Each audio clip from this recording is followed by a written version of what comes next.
இந்த வீடியோவில் நம்ம பார்க்க போகிற வண்டி டிவிஎஸ் ஜஸ்ட் மேட் 110 2026 ஜூன் மாதம் புது வண்டி ரேட்டு தாங்க பார்க்க போகிறோம். உங்களுக்கு டூ வீலர் ஆட்டோ புது வண்டி ரேட்டு தெரிஞ்சுக்கணும்னா சேனலை சப்ஸ்கிரைப் பண்ணி வச்சுக்கோங்க. தொடர்ந்து வீடியோ வந்துட்டுருக்கோம், நீங்கள் இருந்த இடத்துலேருந்தே பார்த்து தெரிஞ்சுக்கலாம். வாங்க வீடியோக்குள்ளே போயிடலாம். வண்டி இன்ஜின் சிசி 109.7 சிசி கொடுத்துருக்காங்க. ஏர் கூலர் சிங்கிள் சிலிண்டர் தந்திருக்காங்க. பவர் வந்து 7.81 பிஎஸ் 7500 ஆர்பிஎம் தந்திருக்காங்க.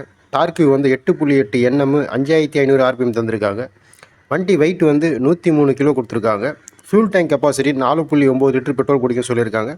வண்டி மைலேஜ் வந்து 48லேருந்து 52 வரும்னு சொல்லியிருக்காங்க. இந்த வண்டி எடுத்தவங்க மைலேஜ் எவ்வளோ வருது சொல்லிட்டு கமெண்டில் போடுங்க, தெரியாதவங்க தெரிஞ்சுக்கிட்டோம். அண்டர் சீட் ஸ்டோரேஜ் வந்து 19 லிட்டர் கொடுத்துருக்காங்க. யூஎஸ்பி சார்ஜிங் போர்ட் இருக்குது. பிரேக் வந்து ஃப்ரண்ட் ரியர் ரெண்டுமே வந்து ட்ரம் பிரேக் தாங்க. டியூப்லெஸ் டயர் கொடுத்துருக்காங்க. சஸ்பென்ஷன் வந்து ஃப்ரண்ட்டு வந்து டெலிஸ்காபிக் ஃப்ரண்ட் 4 கொடுத்துருக்காங்க. ரியர் வந்து மோனோ ஷாக் ஆப்ஷன் கொடுத்துருக்காங்க. அடுத்து வண்டி ரேட்டுங்க. Ex showroom, RTO charge, insurance, extra fitting எல்லாமே சேர்த்து நீங்கள் புது வண்டி எடுக்கணும்னா 90,258 ரூபா வருதுங்க. இந்த வீடியோ உங்களுக்கு பிடிச்சிருந்தா லைக் பண்ணுங்கள், ஷேர் பண்ணுங்கள், சப்ஸ்கிரைப் பண்ணுங்கள், கண்டிப்பாக ஃபாலோ பண்ணுங்கள்.